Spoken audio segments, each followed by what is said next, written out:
The guitar we're looking at today has a very special place in my heart. I was a product of the 80s and much of my childhood took place in the 90s, including my introduction to guitar and really just getting into music and music culture and bands in general. And there was no band more popular at that time than Nirvana. And when Fender released the Kurt Cobain signature Jagstang in the mid-90s, I really wanted one, but I was like 11. I couldn't get one. So for Christmas, I got a PV Predator instead. I know, right? But now that I'm an adult with big boy monies, I can buy whatever guitar I want, Mom! I mean, today we're gonna look at a Fender Jagstang.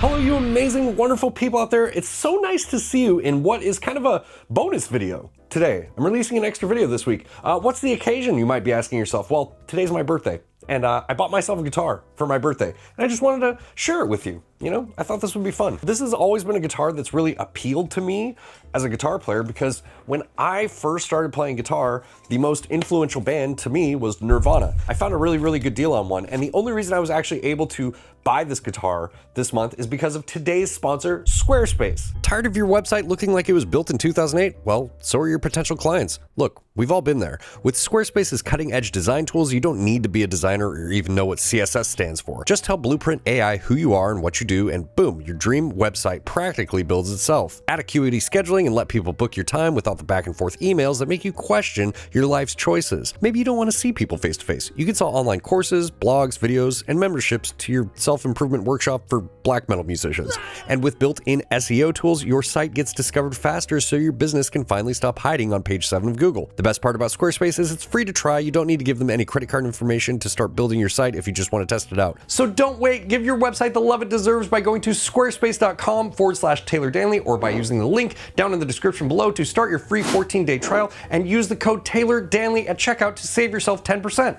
Back to the video. This is packed so crazy style in here. Look at this. I got like the gig bag on the side, you know, it's like old school.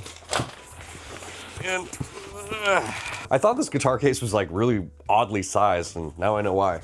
Oh, I need a knife, a knife. So when I was watching this guitar, I found one for a pretty decent price and I followed it and I immediately got one of those like, you know, auto offers for 25% less. And I was like, damn dude, that's a really good offer. And then I just like haphazardly clicked it without really, you know, looking at the seller. So I'm a little bit nervous about this because ripe for a scam, and I could be getting scammed right now, but we'll see. Interesting. Okay, so it's packed very well, actually. I mean, I know you guys see me wear Nirvana t-shirts sometimes. Like, someone asked me one time, like, why are you wearing a Nirvana t-shirt in a metal video? I don't know, man, it's the band that kind of started it all for me. So, there it is. There it is. Now, this is one of the newer ones. This is not a made in Japan. This is one of the newer reissues that was made in Mexico. And I actually bought one of these on purpose because when I was looking into them, a lot of people said that they preferred the newer made in Mexico version. So I figured, you know, why not? We'll just do this. And am I teasing a future tone questing video? Probably. It's such an interesting bridge on this guy too. This like little roller vibrato bridge. So it looks like I did not get scammed. As far as I can tell, this is a real Fender Jagstang, which is really, really cool. This is a reissued Kurt Cobain signature Fender Jagstang. This particular one comes in a Fiesta Red gloss polyester finish. The body material is made out of alder. It comes with a single piece bolt-on maple neck with a rosewood fingerboard and a 7.25-inch radius. The neck shape is listed as Slim C with a nut width of 40 millimeters. We will verify that with measurements here in this video. It has a synthetic bone nut, white perloid dot inlays, and a scale length of 24 inches. I didn't know that while I was making this video, by the way. You'll see what I'm talking about. On the electronics end, we have a Jagstang humbucker and a Jagstang single coil, so I'm assuming these are in-house pickups. It has a master volume control, a master tone control, and two 3-position pickup switches to turn the pickups on and off or slide them in and out of phase, which can give you some interesting combinations of sounds. On the hardware end, we have a 6-saddle vintage-style Mustang tremolo, a 4-ply aged white perloid pickguard, and Fender vintage split-post style tuning machines. And when this reissue was released, it cost $1,080 new. We're gonna plug this in real quick. I'm gonna get a feel for it. Then we're gonna put it up on the bench, go over it with a fine-tooth comb, restring it, you know, give it all of the work and love that it desires. That was a weird way to put that. Give it all the love and attention that it needs. And then, yeah, we'll see how we come out on this whole thing. Let's get to it. But what's up, guys? We have the Fender Jagstang. Look at this thing. I'm getting mad nostalgia feels right now just holding this thing. Even when I was just testing the rig out and everything, it was like very, very cool. I was a 90s kid. I was born in the 80s, grew up in the 90s. Nirvana was a big part of my life. So this is fulfilling like some childhood dreams of mine in a lot of ways. We have the Jagstang plugged into the Tube King. This is the distortion version. If you saw my Mastodon video, I did actually. The Tube King. I know. I bought the wrong Tube King. I'm sorry. You know, we're using the overdrive version instead of the distortion version. That is going into. I did actually buy the red distortion version. We'll shoot those out sometime in the future. That is going through this 𝗦ci𝗰𝗶𝗹. This might seem weird to you. You might look at this amplifier and go, what the hell is going on here, man? This is not a metal rig. Why are you using the 𝗦ci𝗰𝗶𝗹? There's a great reason for that. The 𝗦ci𝗰𝗶𝗹's clean channel was actually based off of kind of a combination of a high watt and a Fender. I hope I'm getting that right. If I'm not, Daniel, please correct me in the comments. But I believe the clean channel on this amplifier is based off of like sort of a high watt and Fender preamp. So it is a very, very great clean sounding amplifier. I'm running that through this Marshall 4x12 cabinet, creambacks, and vintage 30s in this guy, and that is going through the Boss Waza tube amp expander, you know, to control the volume on the cab. Yeah, let's just hear it. Oh, let's tune down. If I get a copyright claim on this video, it is what it is. But here we go. Here's the bridge. You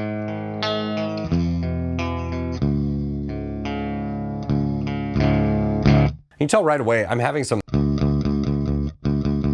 buzzing issues. These notes are getting a little bit cut off. We'll address that in the setup here. I can already see what's happening. Anyways, so there's the bridge. This is the neck.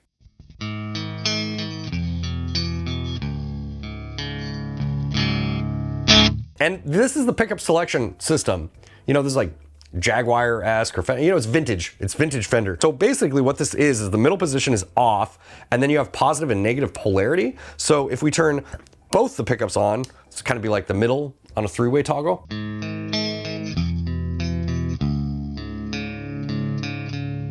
And then we can actually put them out of phase with each other.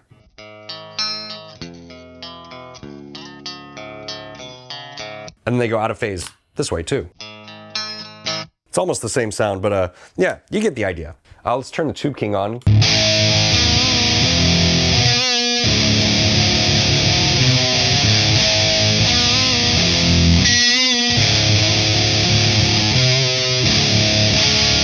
Very interesting layout in terms of the controls and everything. I will tell you right now, I am a huge I'm saying words weird today. I am not a big fan of this bridge system at all. This did not come with the tremolo arm, by the way. To be honest with you, not gonna use the trem system. I just don't, you know, this isn't my favorite. We'll get into why that is on the bench. Maybe I could block this out, or maybe I could swap it with something in the future. I'm not super familiar with the Mustang old school style trem systems, but I'm sure there's something that retrofits this that's more standardized. You know, other than that, I think the neck looks pretty good. The frets don't feel sharp or anything, but they are like a little bit angular. You know what I mean? If they're like the angles on them feel very square. There's a bunch of other things that I know are gonna be annoying about this guitar just because of the style of guitar it is. We'll go into that more on the bench here, but I think that's the last thing to do though, is just get it up on the bench and you know, start taking this thing apart and see what we're up against here.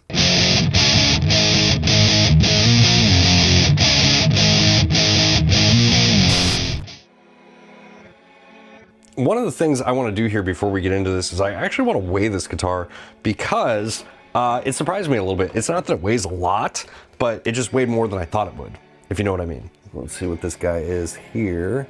We are, oh wow, 7 pounds and 12, call it 13 ounces. I don't know if that's surprising to you, but it was a little bit surprising to me. It felt, you know, a little heavy for a small-ish guitar, you know? Okay, back to it.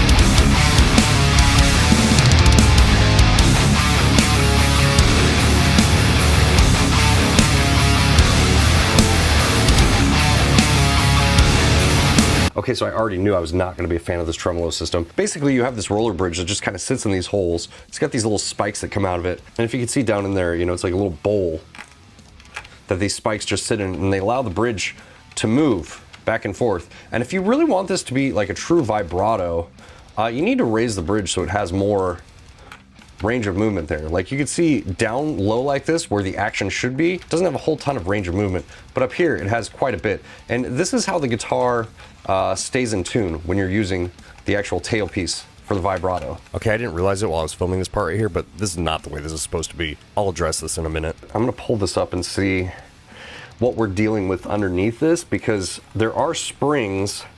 And, you know, I find this guitar deeply ironic in a lot of ways, because while Fender is known as being the first like forward-thinking guitar company of having this idea of, oh, let's make it so the necks are swappable. That way, if something happens with your neck, you just put a new one on there.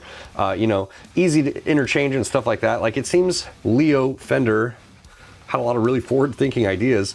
This is stupid. Like, I gotta take this thing off to adjust it. It's really dumb. And then also, this guitar came out in 2021. Why didn't you just put the pocket here for the truss rod? Like, why does the truss rod have to adjust down? It's just a lot of weird, like, I get it. You're trying to keep it vintage or whatever. But come on, man. There's some things that are vintage, and then there's things that just got better. We do shit better now. Just, you know, apply that to this guitar. The other thing I wanted to say is this guitar came from a reverb seller who refurbishes guitars. Like, they buy them and refurbish them. And it looks like this one, maybe they just got it and it was in really good condition, because it's in really great condition. I don't see anything wrong with this guitar. Fretboard is dry AF. Like, it's never ever been taken care of. But, you know, other than that, like, everything is really, like, I still have the plastic on the pickguard. You know what I mean? Pretty cool. I don't know how you guys feel about the Fiesta Red. This seems to be like the more available color. It's harder to find the blue ones, but, you know, I like it. I think it's cool. It's era specific, on brand. Ooh, this thing came up nice and easy. Oh, great. Glad I took this up. So these springs are supposed to be connected. That's why this thing was just like flopping around in there. So now this should be actually a lot more functional. These springs are connected to the bottom here. There's two places you can connect them. If you go closer in, there's less tension on the springs. And so, you know, this will move easier, but if you go further out, there's more tension on the tailpiece here, and that's what we want, since I'm not gonna be using it, you know, for the vibrato feature. As far as the actual bridge piece goes, I could put some tape in there or something to make it even more secure, but I don't think I'm gonna worry about it too much. I think this is fine. I think actually getting the springs on here and getting this, the weight split, these things were just flopping around in there.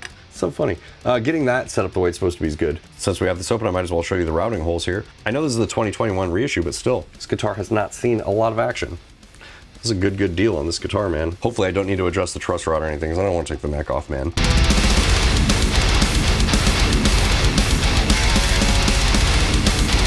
I want to see how much fret life is left here before I do anything. So up at the first fret, we're about, so 0.84 at the first fret, 0.9, 0.85, 0.92, 0.92. Okay, so these frets are gonna be a little bit uneven, unfortunately. I gotta look something up here. This is weird. All right, so the Jagstang has a scale length of 24 inches, which is why my notch straight edge doesn't fit at all. So I can't use this on here. Which means I'm gonna have to old school this, that's fine. I feel pretty okay about that. I mean, it is pretty straight. This might require some tools and a skill set that I don't have for like 100% setup, but I think we're gonna be okay for now. I do want to get a fret rocker out though and check these frets. So despite having a little bit of wonky measurements here, the frets are actually fairly level. Now, does that mean that the neck is a little bit bent? Maybe the frets are compensating for that? It could be, but I think it's okay. Like I said, we're talking about very minute changes here. And I think what's going on here, and the reason that I was getting some deadening of the notes, I wasn't getting so much sustain, has more to do with the bridge than anything else. The bridge was also on this way prior, which seems weird to me, because if you were trying to intonate it with this thing in the way, it just seems like that's a big hassle. No, they actually go on with the screws facing down. That seems like tremendous pain. How would you get a screwdriver in there? Like, you have this thing in the way. All right, well, whatever. We'll just put it that way. This is gonna be fun. Let's polish the neck up.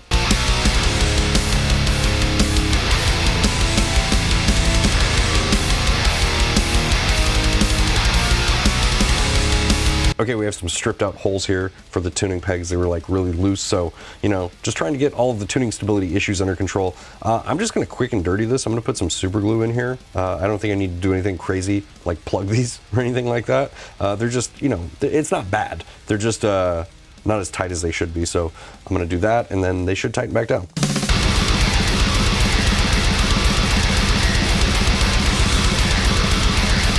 Okay, real quick here while we're waiting for the glue to dry up and everything. Let's measure the pickups, yeah?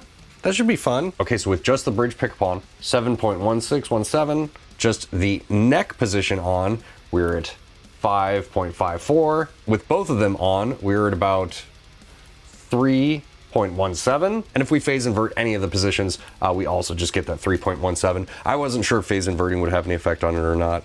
You guys probably know more than I do, so I just, yeah, wanted to test that. Also, these are the strings that I am using for this guitar. It's a Stringjoy 10 through 50. This is just a standard pack. This isn't custom or anything. You pause for the gauges if you want. I'm not really sure how this is going to work out because it's a 24-inch guitar, so maybe 10 through 50 is great for E flat on a 24-inch guitar. Normally, I would put these in D standard on a 25.5-inch scale, but we're just gonna have to see what the shorter scale length does to the tuning and the tension on the strings. So, you know, we're gonna play it by ear. Oh, hey, I was editing and just realized that I had a really smooth brain moment and forgot to measure the neck. So we're doing that now. So our width up here at the nut is a staggeringly small 39.42 millimeters. And then up here at the 12th fret, we're at 50.5 millimeters. Neck thickness at the first fret is just a shade over 20.5 millimeters. And up here at the 12th fret, that widens to 22.9 millimeters. And I would say everything about those measurements is exactly what you would expect. The neck feels super small up here, like if you're doing the chungabunga down on the low end of the scale.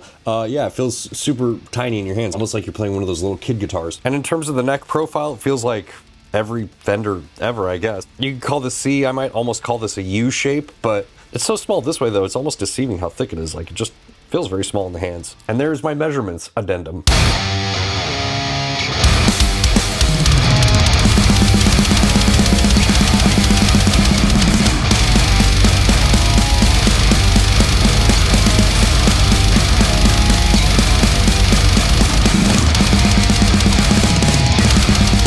Okay, this is the first time I've ever strung up a guitar with one of these cigar-style tremolos here. A little tip that I want to pass on to you so you don't make this mistake. When you're feeding the strings through these holes, feed them all the way through this way first before you pull them back. I was trying to two-hand it and feed it this way while I was pulling it, and the G string got snagged, and you can't see it anymore. It's pretty much gone now, but there's like a little dimple. Actually, it's up here. Just a little dimple on the G string where it like kind of folded and got creased a little bit.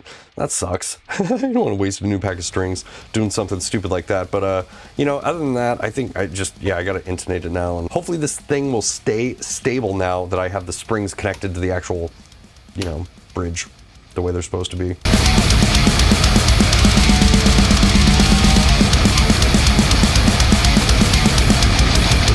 Okay, so here's the predicament with this guitar, and if you were interested in one of these for whatever reason, just kind of know this going in.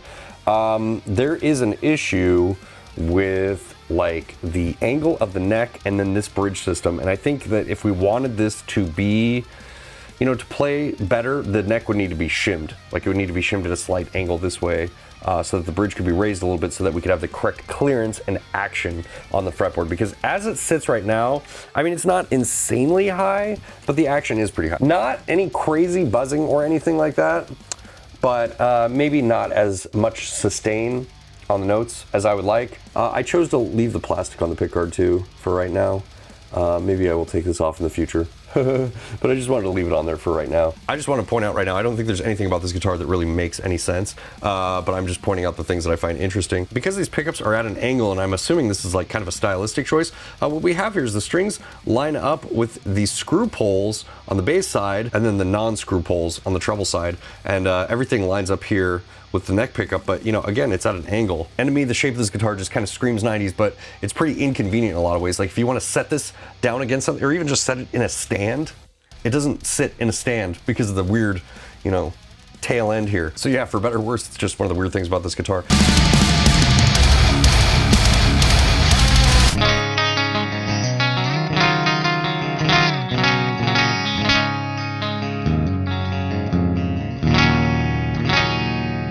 All right, we have this guy hooked back up.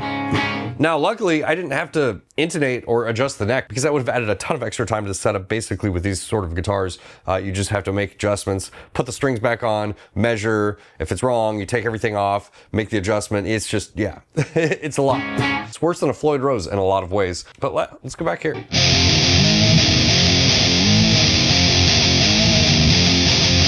We landed on E flat standard, by the way. And with these strings, they do feel slinky, but there's still good tension on them.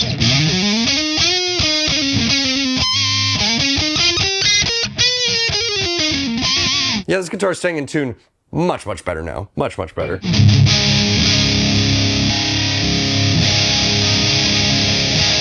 The guitar feels a ton better now, and it's staying in tune much, much more. I think a lot of that just had to do with, you know, these tuning pegs being loose, and then obviously the springs not even being attached to the tailpiece here, creating a lot of problems.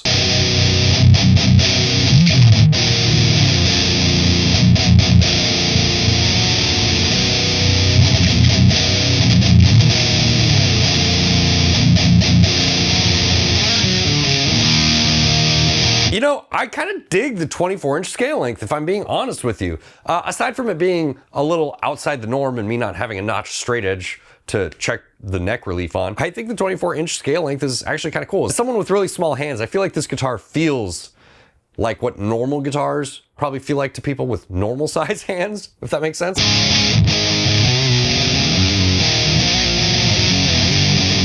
Okay, man, I want to give you guys some feedback and some thoughts on this guitar. This guitar feels like form over function in pretty much every aspect of the guitar. I mean, even just trying to set it up against something, it's just, it doesn't want to, like if you're just trying to set your guitar down, it doesn't want to sit up against anything. Even putting it in the stand, like that with this body like that, it doesn't want to stay in a normal stand. You know, when it comes to the bridge, in my opinion, kind of more of a pain to work with than a Floyd Rose. Like if you want to adjust the springs on a Floyd Rose, you just flip the guitar over and adjust the springs on the back. This, you have to take the whole thing off to adjust the springs. You know, are you going to use the vibrato feature on it? I don't know. To get at the intonation screws, I'm assuming you have to take the whole bridge off just to adjust the intonation. I don't know how you would get in here with a screwdriver. So, you know, this whole thing is, there's better stuff now. There's better engineering for this. We don't need to use this anymore. The pickup selection system, cool, but like I could just use a switch. That'd be better. But again, this is aesthetically cool. And if that form matters to you over the actual functionality of the guitar. Oh yeah, the heel. We have a heel truss rod adjustment, but not the cool wheel ones. It's like you have to take the whole neck off to get to the heel. It's just like everything's inconvenient about the guitar. But again, objectively cool and vintage looking and very 90s. Very grunge, if you will. Yeah, I think it's a cool one. I'm really excited to add this to my collection. Will I play it? I don't know. I mean, I'll probably bust it out on special occasions. But I couldn't see this being a daily player or anything like that. All right, thank you guys so much for being here with me on like a sort of special video. Shout out to Squarespace for sponsoring it. If you like this video, make sure to hit the like button. If you really like what I do here on the channel, consider subscribing or being massively overpowered like these beautiful people over here on Patreon. And I will see you guys in the next video. Bye.